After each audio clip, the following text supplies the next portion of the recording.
Hey, this is the Nature Boy Ric Flair, and believe it or not, whether you like it or don't like it, learn to love it, because you have to listen to Wrestling is Real. It is the best thing going today. Woo!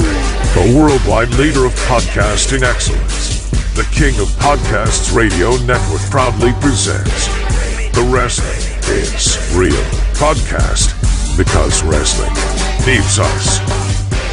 So much wrestling this weekend coming up. We got New Japan Pro Wrestling Capital Collision. We have Bash in Berlin. We have Emergence from Impact for TNA, excuse me. And we got NWA 76 and NXT No Mercy. That's the lineup for this weekend as we roll into a Wrestling Consider podcast. King of Podcasts here with you. Thanks for listening in, finding the show. If you haven't done so, please go ahead and make sure to subscribe. If you are used or accustomed to subscribing to the show and listening on Apple Podcasts or Spotify, add the numbers up. Let's get some more people on both of those platforms because it would be really great to go and see that. I know people use those platforms, but if you can, I got a good presence on iHeartRadio and, of course, Spreaker, which is the host of my program. But please, Apple Podcasts and Spotify, I'd love to see the numbers go up. Please go and do that. That would be really awesome. For those of you that already kind of listen to the program from there, subscribe. Hit the subscribe button. Don't miss a show. I will be doing not only the show tonight, but I will be doing a post show. I'm going to hopefully figure out how it's all going to work out, but I plan to cover Bash in Berlin on Saturday night after everything's all said and done. I hope to catch NWA 76 so I can go ahead and talk about that as well. And I should see if I can be able to get TNA Emergence in as well. This is a lot of work, but I'm going to try to do the best as I can. But for the most part, Emergence is the B-level pay-per-views. You know, sometimes there's an occasional title change or something newsworthy to go and notice about that. But Bash in Berlin, let's see what they do. Same thing with No Mercy. Well, and No Mercy, I'm not so worried so much about. But NWA 76, I definitely want to talk about. That's the show I always usually catch on, and we'll talk about pretty regularly. We'll figure it out. And if there's a lot, maybe I'll just separate them into separate episodes, but we'll figure out how to do that. I'm going to find my way to do it. If I can't get the NWA 76 by Saturday night, I will do it on Sunday and catch it on when I can find a replay of it, and I'll do it that way. But that's the plan that I'm going to go with because there's a lot of things I'm going to work off of and talk about. So we'll do that. Meantime, let's get into what's going on tonight. WWE right now can be in a state of happiness, right? Their routine is etched in stone right now. Look, they know they have a pay-per-view coming up in a very friendly crowd that has not seen wrestling there too often. And anytime an international crowd gets to go and have a WWE show, they're going to be pretty happy. So they're going to go ahead and, cheer like crazy, go house show crazy, because they're going to get to do all the things that they watch on Raw on a regular basis or SmackDown.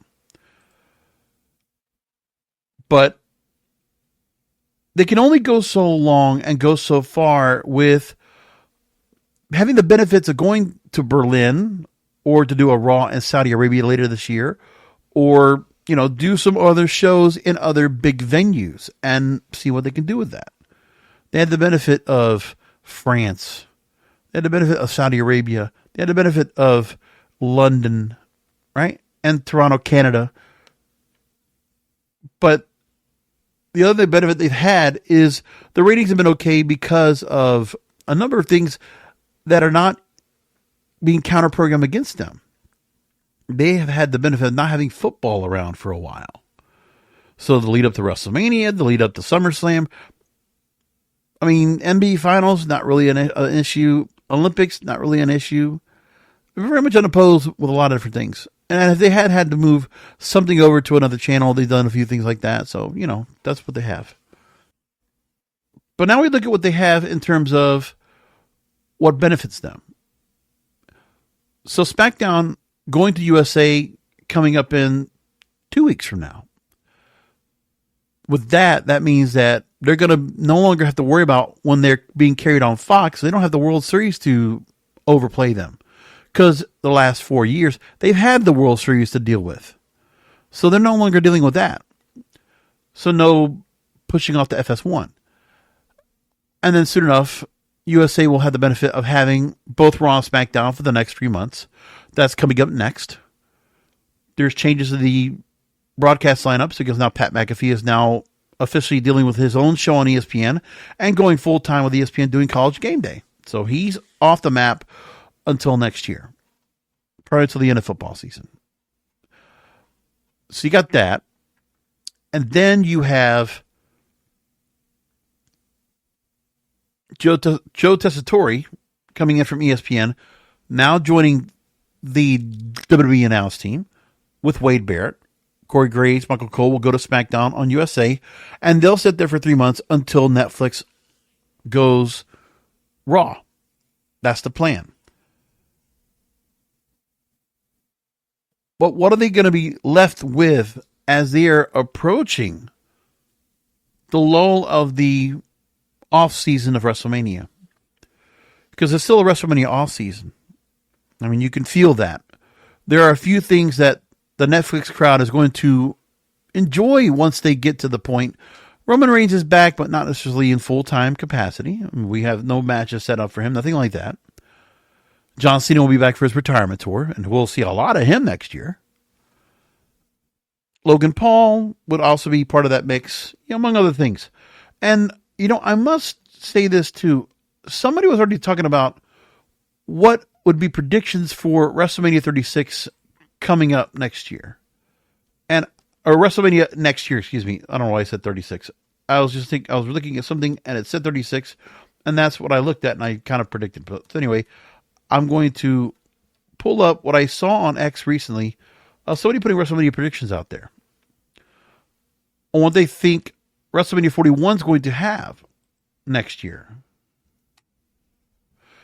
And I'm curious what people are going to say about it, but, we can go and talk about that.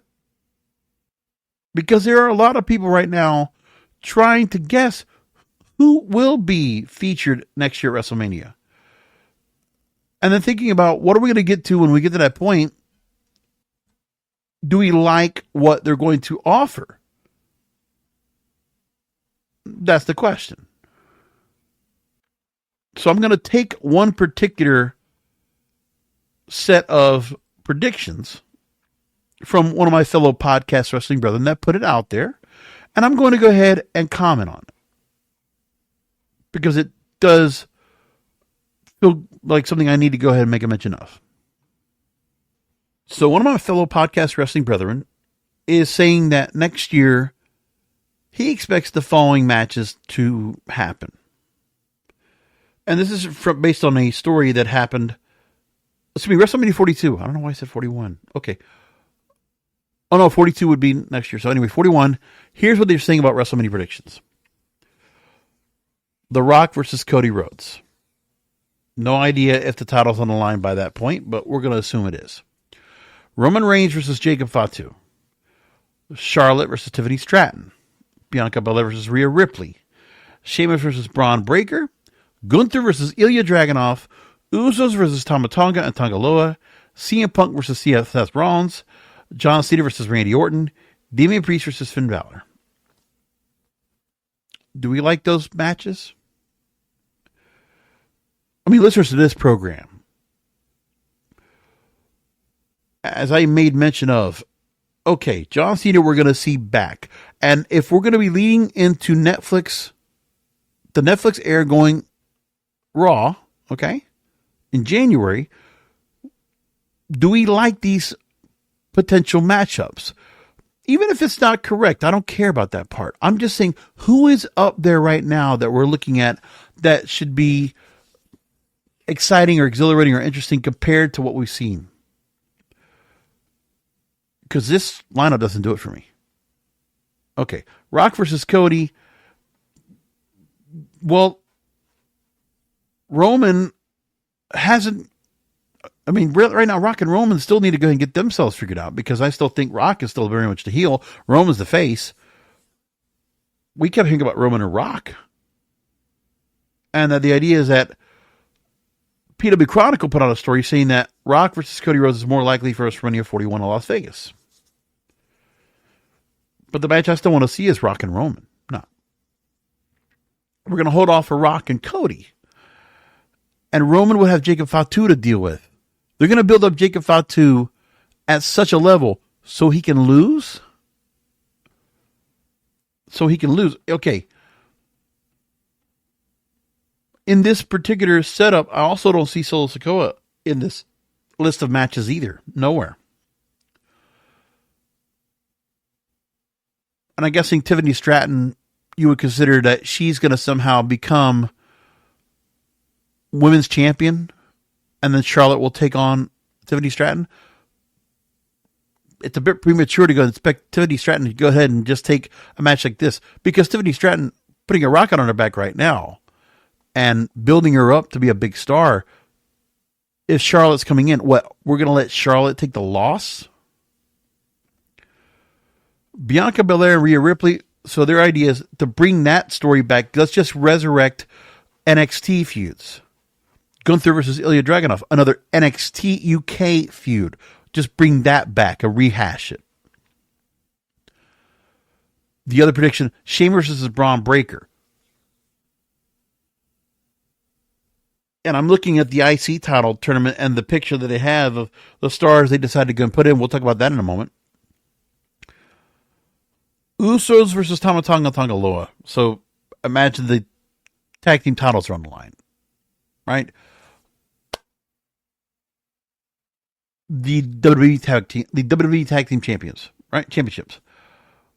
So Usos would have to go over on that. Like all those matches right there, there is not a storyline I see that sounds interesting or unique that gets me there. But I don't think any of these matches will actually happen. I don't believe so. This is, again, fandom that's putting up these ideas of matches. Also because said fandom wants these matches. And I would implore WWE to not do these matches. They better come up with something better than what they're giving right here. This idea right here, this is just an idea. But I don't like this idea that much at all. No, not at all. CM Punk versus Seth Rollins, I can understand that because they're going to build up where CM Punk and Seth Rollins are going to finally have to have their dispute settled, and they can go on a long program with that. John Cena versus Randy Orton, we're going to go back to that. That's how we're going to use John Cena for his retirement tour. Another run with Randy Orton. Remember, these are all feuds that are going to have to probably be initiated either at Royal Rumble or before the year starts or Elimination Chamber.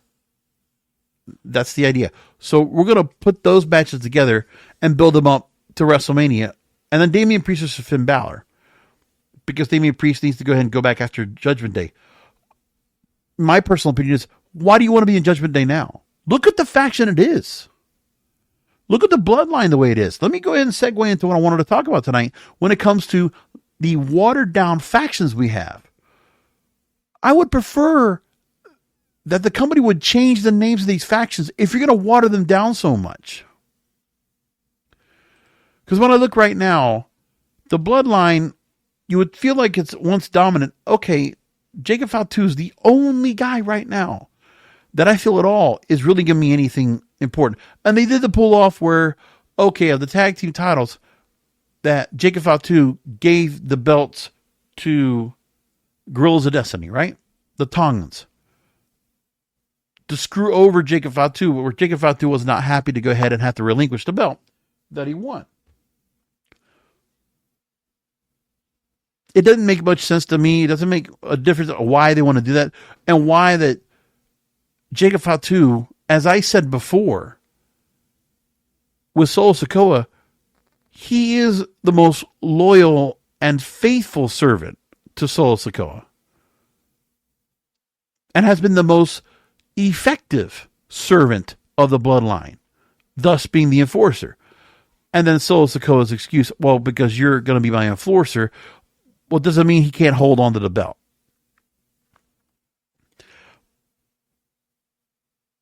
But I mean, yes, if you want to say about the fact that, okay, Jacob Fatu needs to be basically the bodyguard and be the front to fend off attacks by Roman Reigns or Cody Rhodes or Kevin Owens, right? All those folks. Yeah, I get that part. But there's something about the Tongas are anchors in this group. Solo Sikoa being the mouthpiece when he's honestly not much different than what Jacob Fatu was a couple of years ago. I mean, Solo Sikoa being brought up to the main roster, his wrestling, his presence, yeah, absolutely great. But to let this guy talk now without Paul Heyman, you're missing a lot of pieces here. To compare this bloodline to the bloodline we all know and love for the last 4 years. Okay. This is not even close. And if I was Roman Reigns, I wouldn't even want this bloodline. I would start something new. The truth is, the bloodline is just by name only, but Roman Reigns should just call it something else. Or get the bloodline name back, and, they must refer to the other bloodline, this pseudo ragtag B-list bloodline, as something else, because they're not. If Triple H and Bruce Pritchard and the folks over there in the back think this was a good idea, this is the bloodline we want to go with, the same thing goes with Judgment Day.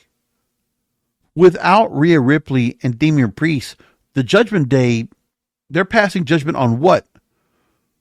Who gets to order the drive-thru? Like, what is going on here? Who's going to play which video games that Dominic's going to play with Liv? Come on. I think people don't realize that the company's really playing with us. They're bastardizing both of these factions that were actually really good. Listen, it's fine when Edge went away that we were going to have some changes to who was going to be brought in. The Judgment Day didn't have to continue. They could have just been something else. But they kept it as Judgment Day.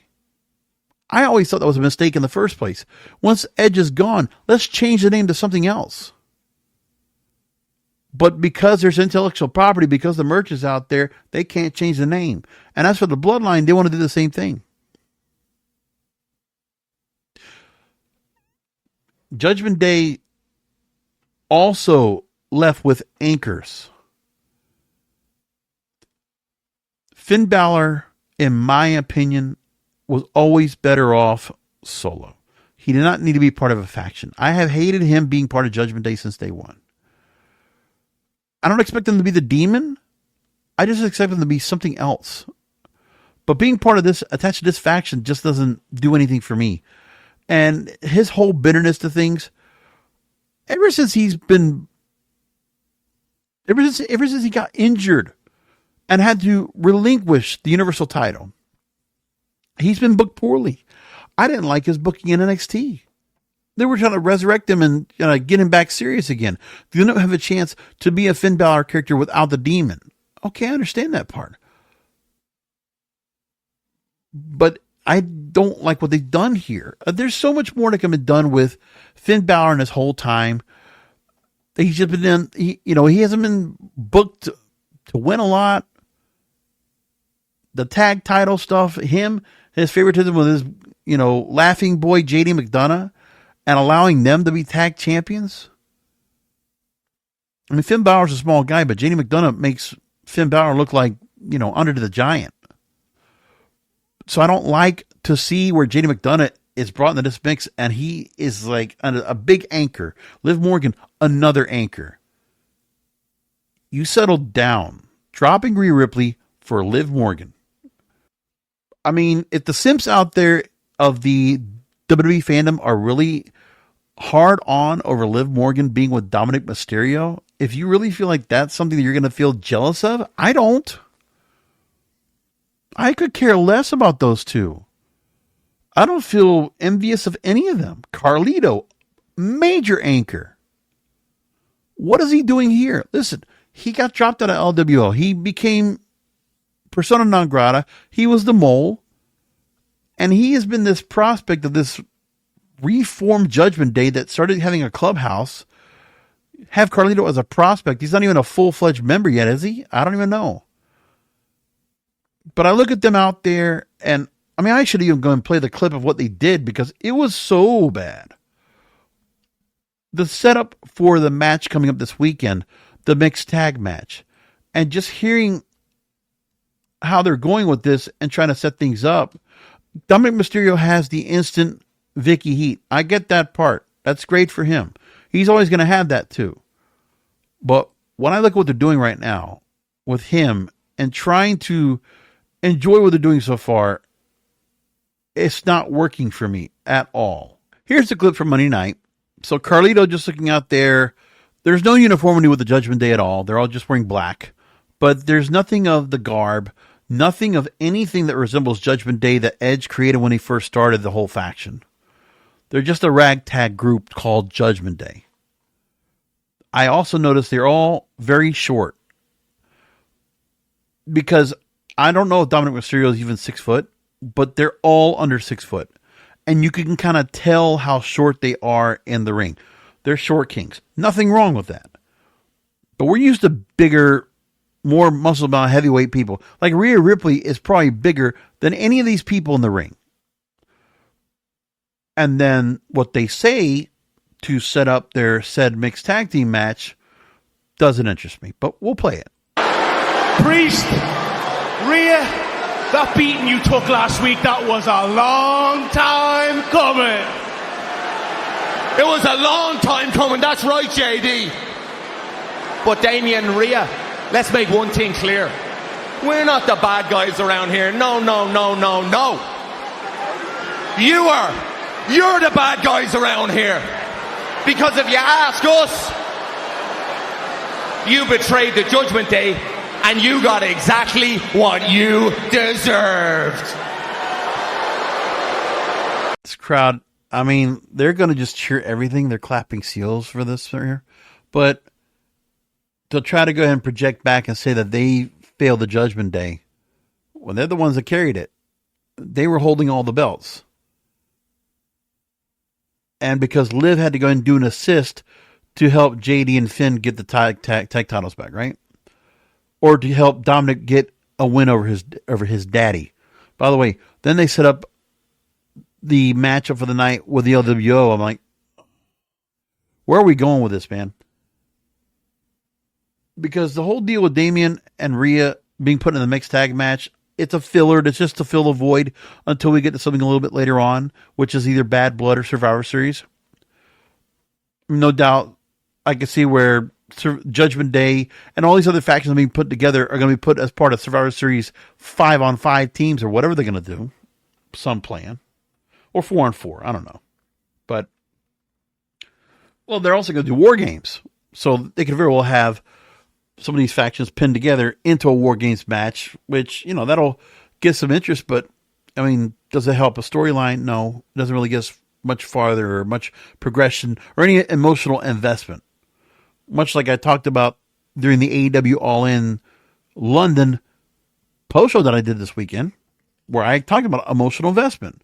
Being really invested emotionally in some of the storylines that I have here. But can we give Finn or Liv Morgan or all these others, can we give them something to actually say? Because they're on their own just saying fluff for a couple of minutes at a time just because they got to do a promo in the ring. But it's not like they're doing the promos of days of old, of the Attitude Era, where there was actually a lot behind those. And it was a lot of talking points trying to get to the point of building up the story to really get to it. Listen, Finn might have explained why he did what he did. Liv might have explained why she did what she did. And Dominic might have explained why he did what he did. But the explanation doesn't give much. And nobody really cares about the fact that Rhea doesn't really care about having Dominic back. Damian Priest might be upset that people betrayed him. But I want some agitation here. Where's Finn and Liv and the rest of this Judgment Day group doing to kind of stir up the shit? Really stir it up. Oh, they got beaten down last week. Fun. That's all. And they're saying nothing right now. Let's keep going. Oh, and by the way, what happened last week is just a little preview of what's going to happen at Bash in Berlin.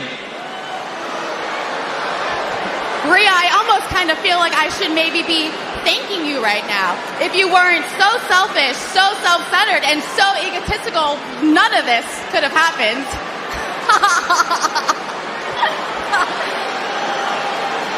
And at Bash in Berlin, when we're standing over your and Damien's lifeless, pathetic bodies, I hope that you finally realize that Daddy Dom and I will always be on top.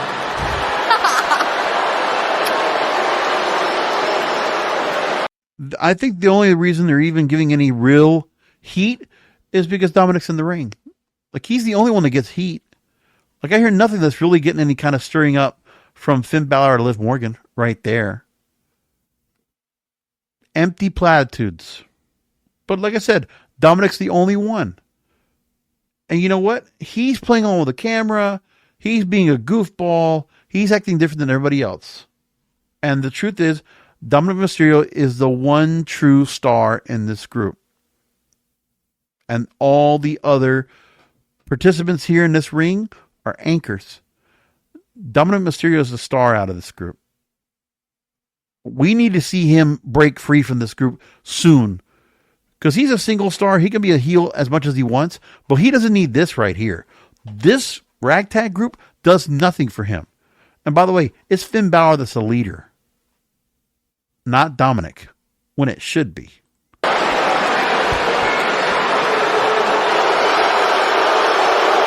And I said, Dominic, as soon as he gets the microphone, he's got the Vicky heat, and he's worked very hard to get to that point. Liv does. He's the only one that gets any heat, and he's the only one over. Liv does think.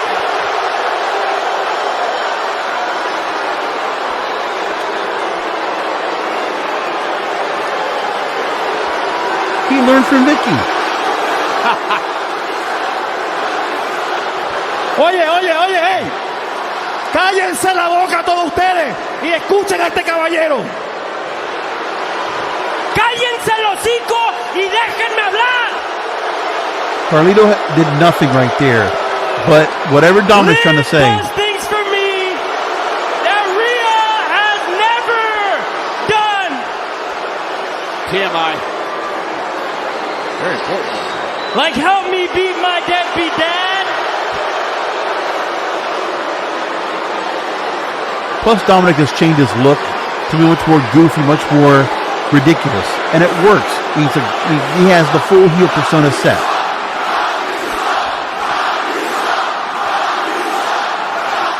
And they're only referring to Dom, you suck. Not even a full-fledged all of them. I'm entering the Intercontinental Championship #1 Contenders Tournament. And I'm winning the whole damn thing. Somebody's upset. Show everyone why I'm El Jefe. Especially to Damien and even. By the way, so there's no doubt about it. Dominic Mysterio is the overall star of this group. He's the only person in the 3.5 minutes I played that really got anything over. Liv, Carlito, JD, Finn, backdrop. They are irrelevant. They are inferior. I don't even think about the fact that Liv Morgan is holding a title right now. It's such an afterthought. And for her, she doesn't need to be in this group anyway. I mean, for part of the reason for the storyline they've built, okay. But ever since that, nothing. Nothing at all has made anything feel special about this group at all. Nothing. So let them have their match. It'll be done. And we can just get past this. But this Judgment Day thing right here is a faction I can't get myself around and really feel like there's anything going on here. It's boring, it's dull, it's bad. And then the other faction, and then there's the Bloodline. Also, very much watered down.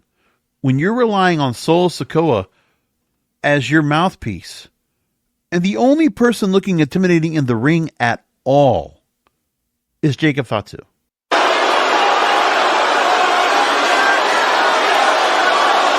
DC, your tribal chief, has a lot to talk about tonight, so bear with me.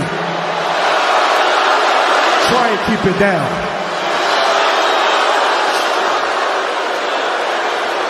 Item number 1. Your OTC is DONE. Solo Sikoa has gotten so much more tame now that he's been in control. And he's boring. He's just responding to the fact that, okay, now Roman is the only reason they're responding back to this group, and that's it. Item number 2. Whether it's Kevin Owens or Cody Rhodes that wins the title, it doesn't matter who wins because I got next. Not much of a response for Solo being part of this. I am going to bring back the undisputed title back to my family. And I am going to bring back that title to me. Solo Sikoa needs a mouthpiece. Just like Paul Heyman made this so much better, much more impactful. Item number 3.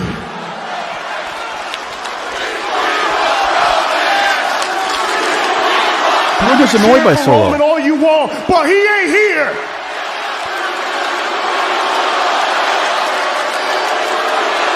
Item number 3. Since I'm going to be the WWE Undisputed Champion, there's something wrong with the tag team titles.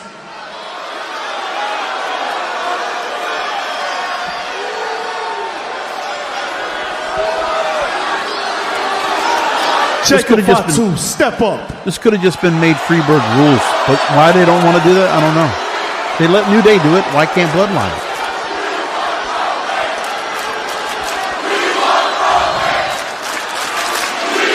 Crowd just wants Roman to be a part of this because they don't care about them. They're irrelevant. Jacob, give me your title.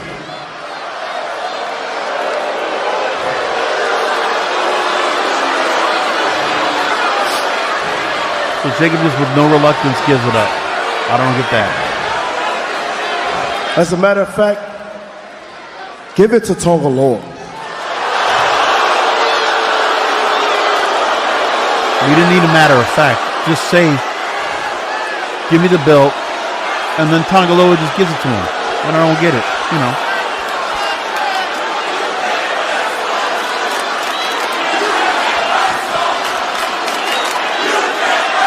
You can't be a tag team champion if you're going to be my own personal enforcer. It's embarrassing Tama Tonga's being told that while this storyline is going on. It's embarrassing.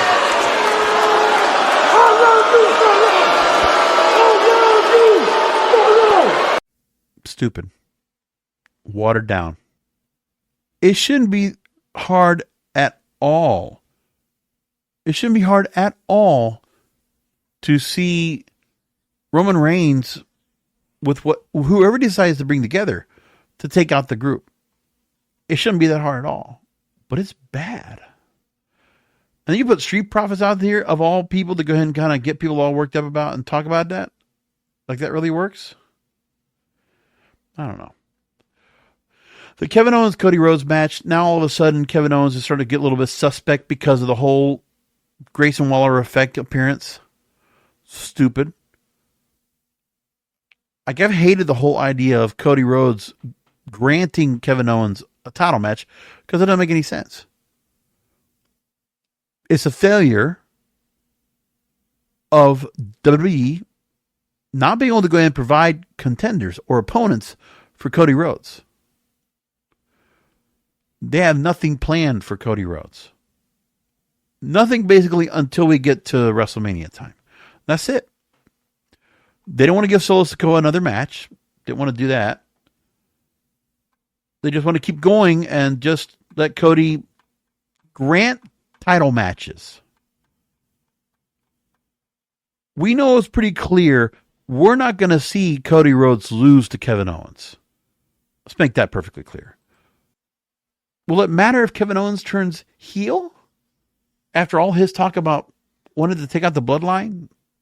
Well, who else will the Bloodline have to deal with? Because there's nothing there either. It's these watered down factions. And then we have more factions to get added. Another faction, watered down. Wyatt 6 and Uncle Howdy fighting Chad Gable. Okay, we got to get to that as well.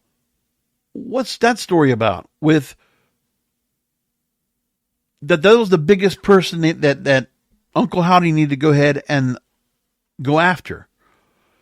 In one of the specially made videos, we need, the ultimate goal of the Wyatt 6, they need to take out American Made. This group put together, this ragtag as well, grouped together. Not making a sense of what they did. And what they decided to do. And basically giving Uncle Howdy the Bo Dallas entrance. Uncle Howdy the Bray Wyatt entrance. That's what they did. So Bo Dallas has to do basically the exact same gimmick. That's what they expect them to do. So of all the Wyatt 6 promos we've had to build up the interest and identify all 6 members and creating this spooky group, putting it together and having Uncle Howdy go ahead and take the role of Bray Wyatt and go forward with it. And this is the kind of promo we have to set up his match with Chad Gable later in the night that he won.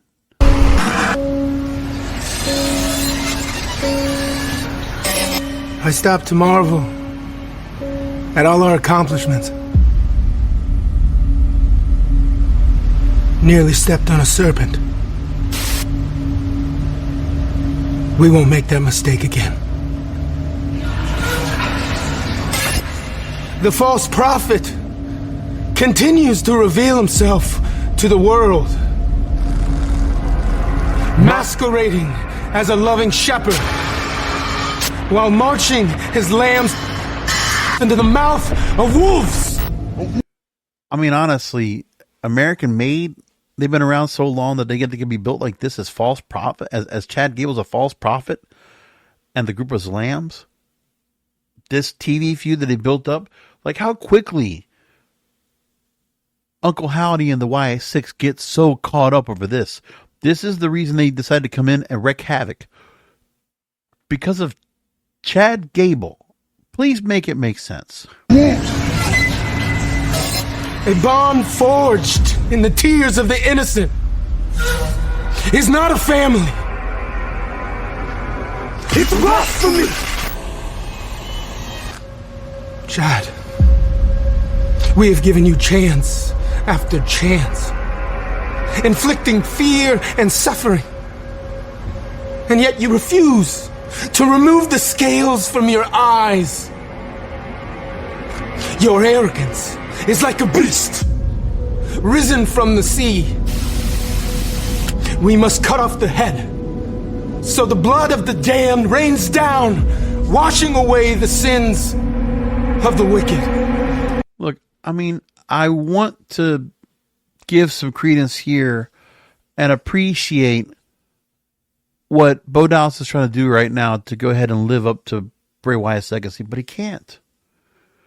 Whatever's being given to him to say, it's just not good. It's not compelling. No laugh, nothing that's bone chilling, nothing that's spine tingling, nothing that gives me like, oh my God, Chad Gable, poor guy, you're going to get killed. Nothing like that. And it was a fucking wrestling match. A wrestling match with Uncle Howdy in the gear, like a Bray Wyatt. That's it. With an entrance. That's all we got with this.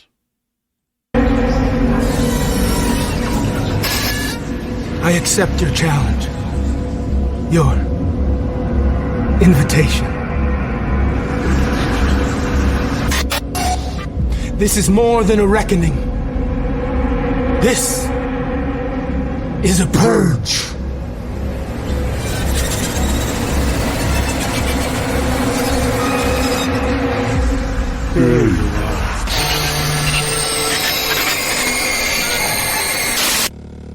I mean, they want to just keep going with this. And for what? Like, what are we getting out of this? It's a TV feud in itself. Nothing more.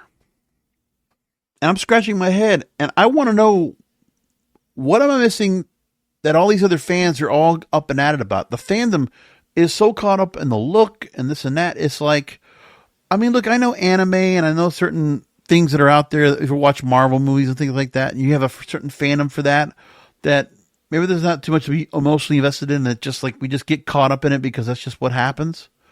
I guess. Maybe I'm cut from a different cloth of what the way I feel about a fan of watching matches and watching wrestling. But it's one thing to go ahead and take existing factions that were good and just continue to water them down on a regular basis. I didn't know I was going to get to about 50 minutes or so, 45 minutes or so with this, but I guess I can. Because that's what I see right now over and over. It doesn't do any good. And as we set things up now for Bash of Berlin, what do we set up with? When I look what I got coming up moving forward, there's nothing about the Wyatt Six whatsoever on this show. Neither though with American Bait. Cody Rhodes, Kevin Owens, nothing about the Bloodline in here at all, right? Judgment Day, their own internal feud with the mixed tag match. CM Punk and Drew McIntyre in the strap match that they set up. The stupid bracelet is still involved in this. And then Randy Orton and Gunther with the most boring promos leading up to the match. It's going to be a great match, no doubt about it. They had a great match at King of the Ring. But, man, this feud, the setup for Gunther and Randy Orton, they didn't need to be doing anything with each other. It's just boring. The setup for this match is so boring. It's so bad. Cody and Kevin, another boring feud. Fight with me. Fight with me. We don't care. At least I don't. We're getting a rematch for the women's tag team titles with Bianca and Jade against Unholy Union. This is wasting the talent of Bianca Belair and Jade Cargill, which should be separated. There are some stars here that do not need to be part of factions. Jacob Fatu is getting anchored down by the Bloodline. Dominic Mysterio is getting anchored down by Judgment Day. I really think that.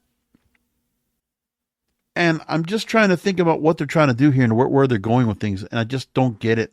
It's not good. When Drew McIntyre and Randy Orton get chances to do 10-minute promos, and they're saying nothing. Nothing. There's nothing there. Nothing to build up extra tension, extra heat. Nothing. Oh, how about Bronson Reed and Braun Strowman? Yeah. The Bronson, the big guys. They looked gassed out by the time Bronson Reed had to go ahead and jump onto Braun Strowman on a car. And we're supposed to be really amazed and shocked by that. There's two big guys no one cares about. What are they fighting over each other for? Over a car.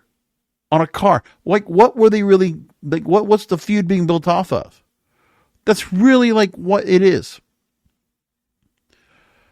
And then we look at what they're setting up right now for the IC title mix, right? And the setup with who's going to be brought into it.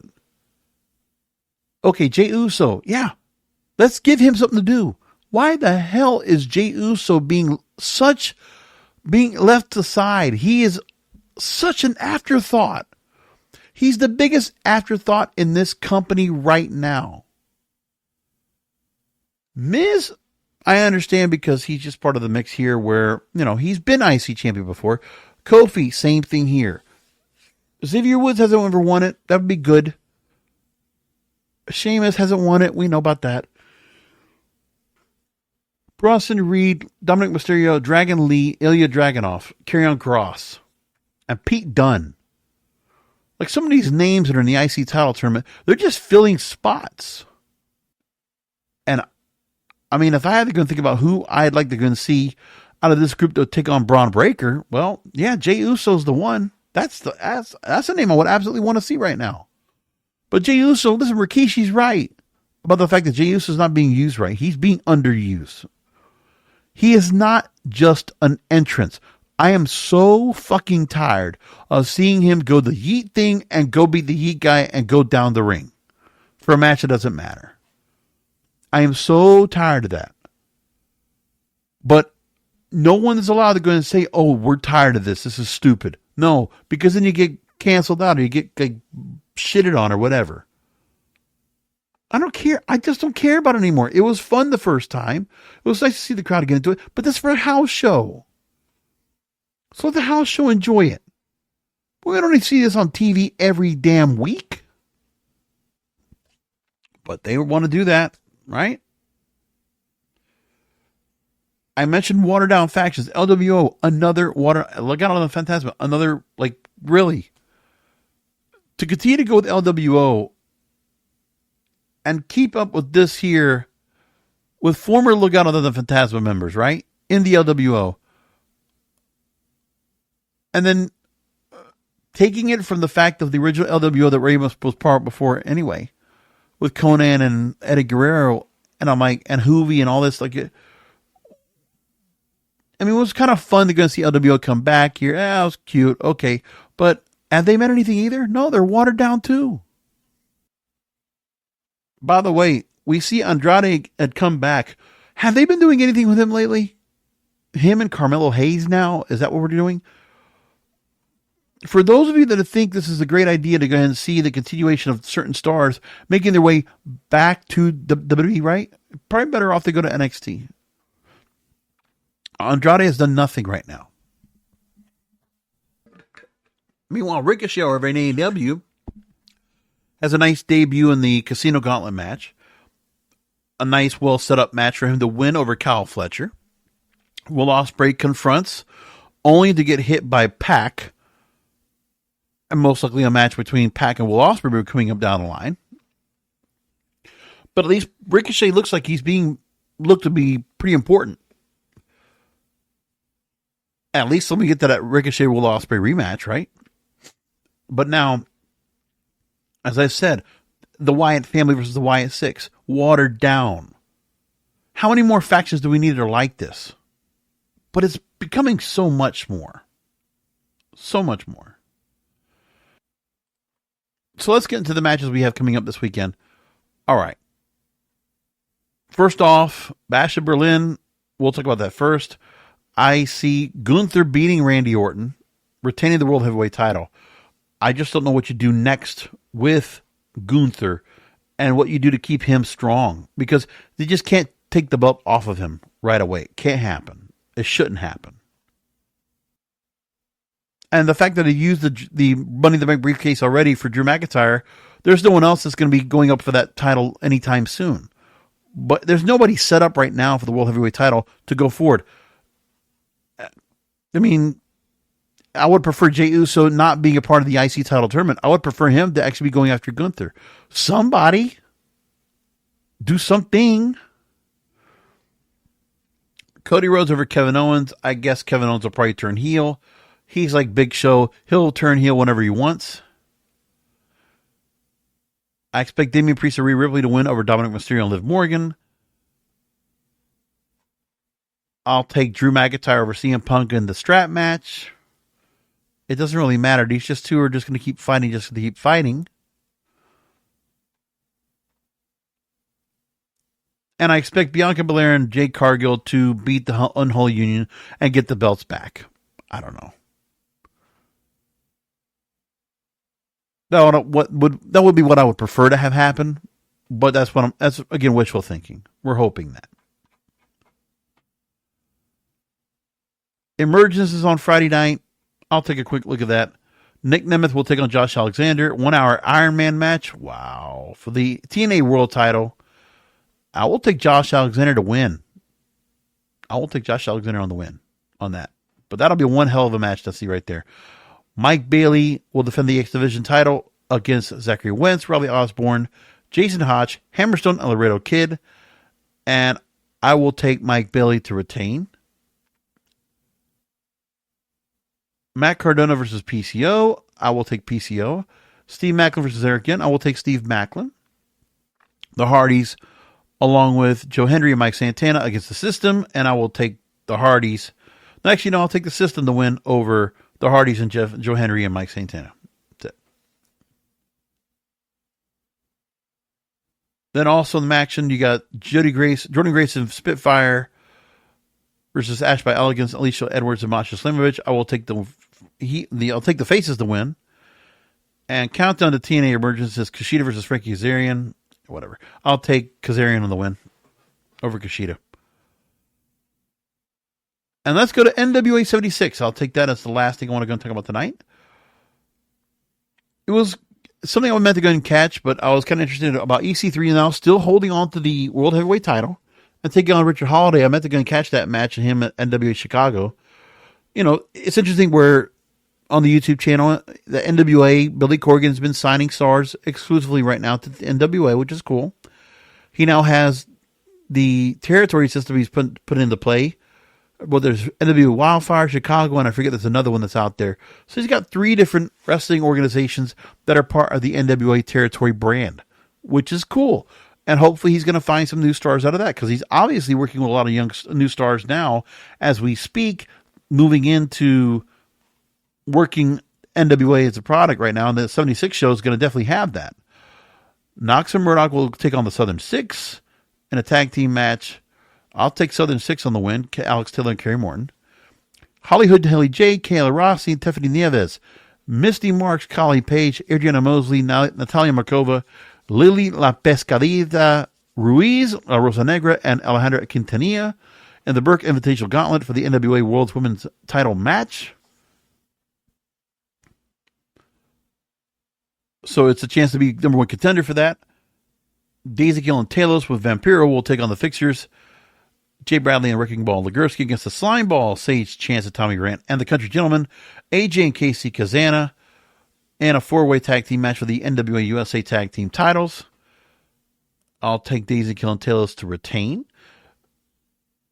I'll take the faces. No, I'll take the heels. No, hold on. I will take, in the Burke Invitational Gauntlet, I'm going to go with, oh boy, that's going to be tough. I'm going to take Collie Page on the win on that. King B, Shirley B, and Danny B versus the It Girls, MV and Miss Star. I'll take the It Girls on the win.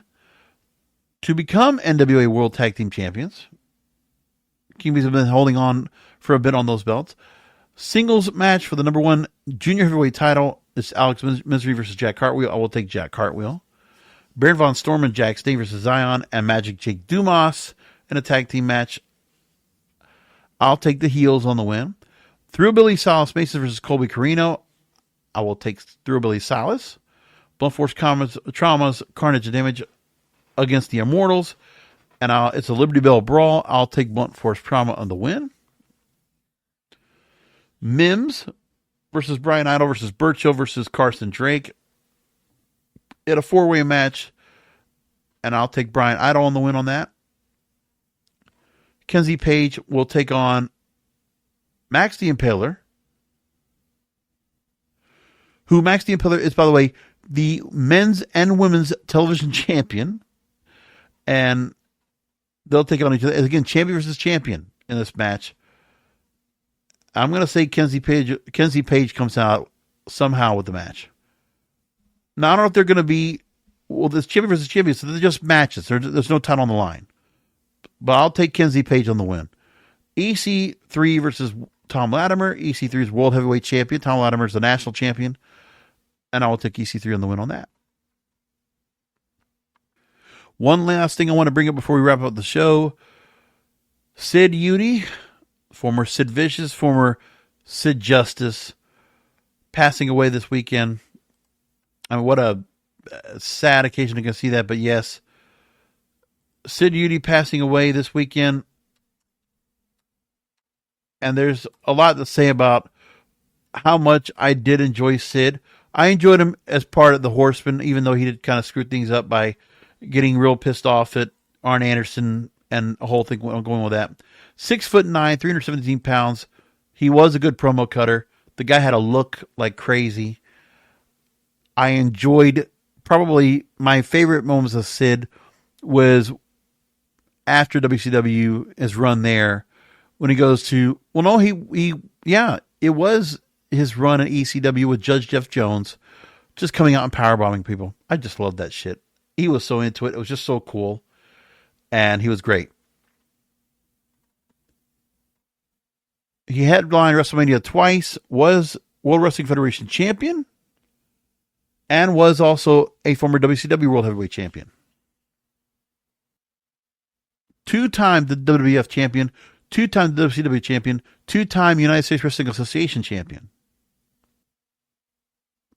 Passed away at age 63, and it's unfortunate, but yeah, he was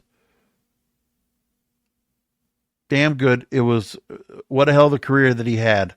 Very memorable to see that go on. It's unfortunate to go ahead and see that we're not going to have Sid around because it was just that good.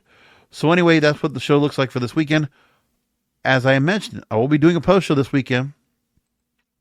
Hopefully I'll get everything all squared away when it comes to Bash in Berlin. I will go and work on that, as well as NWA 76 and TNA Emergence. I hope to be able to go and cover all those shows and do a post show this Saturday night. If NWA 76 I can't do on Saturday night, I will do it for Sunday night. But hopefully I'll be able to get 2 shows in. We'll figure out and see how it all works out. Anyway, enjoy Bash in Berlin. Enjoy No Mercy.